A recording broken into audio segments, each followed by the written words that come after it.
Washington post পরিষ্কার করেছে যে পেন্টাগন ইরানে কয়েক সপ্তাহের স্থল অভিযানের প্রস্তুতি নিচ্ছে। এমন প্রস্তুতি সম্ভবত আমেরিকান নাগরিকরাও জেনে গেছে, ইসরায়েলিরাও জেনে গেছে।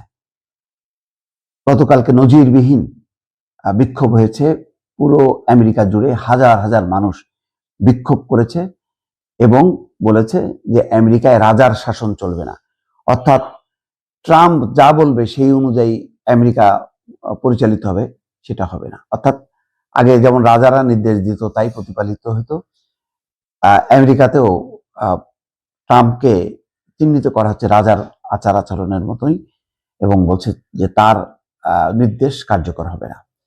ঘটনাক্রমে ইসরায়েলেও কিন্তু যুদ্ধবিরোধী সমাবেশ শুরু হয়েছে, এতে নেতানিয়াহু বেকায়দায় আছে, এই খবর প্রকাশিত হয়েছে। ওয়াশিংটন পোস্ট বলছে যে পেন্টাগনের পক্ষ থেকে ইরানে কয়েক সপ্তাহের জন্য স্থল অভিযান পরিচালনার জোর প্রস্তুতি নেওয়া হচ্ছে এবং বোঝাই যাচ্ছে হাজার হাজার সৈন্য মধ্যপ্রাচ্যে অলরেডি পৌঁছে গেছে। বিষয়টির সঙ্গে জানাশোনা রয়েছে এমন মার্কিন সরকারি কর্মকর্তাদের বরাত দিয়ে সংবাদ মাধ্যমটি বলছে, শেষ পর্যন্ত প্রেসিডেন্ট ডোনাল্ড ট্রাম্প ইরানে মার্কিন স্থল সেনা মোতায়েনের এই পরিকল্পনায় অনুমোদন দেবেন কিনা এখনো নিশ্চিত নয়।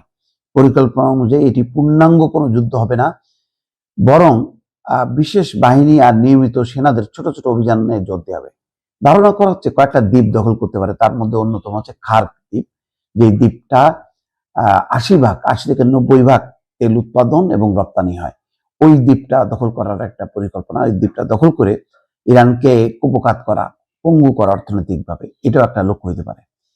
মার্কিনীরা মনে করেন উপসাগরীয় অঞ্চলের দিকে জাহাজে করে 4000-এর বেশি মেরিন সেনা পাঠানো হচ্ছে। এছাড়া 82তম এয়ারবর্ন ডিভিশনের প্যারাশুটারদের প্রস্তুত রাখা হচ্ছে।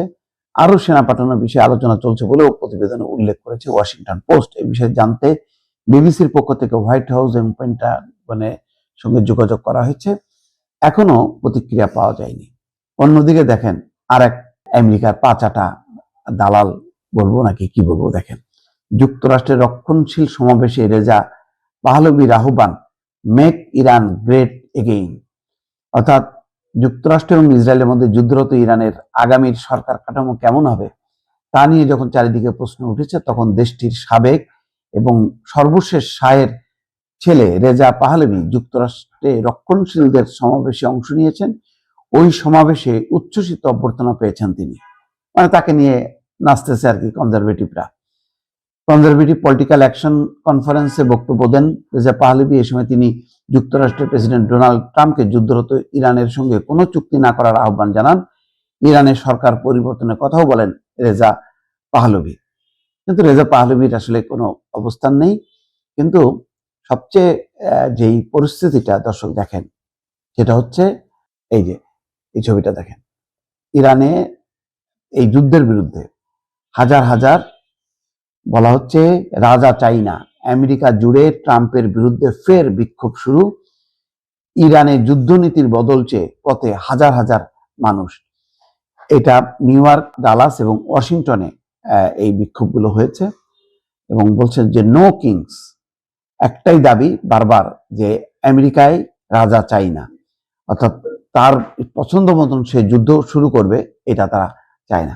তো টালমাটাল পরিস্থিতি, দেখা যাক শেষ পর্যন্ত কোন দিকে গড়ায়।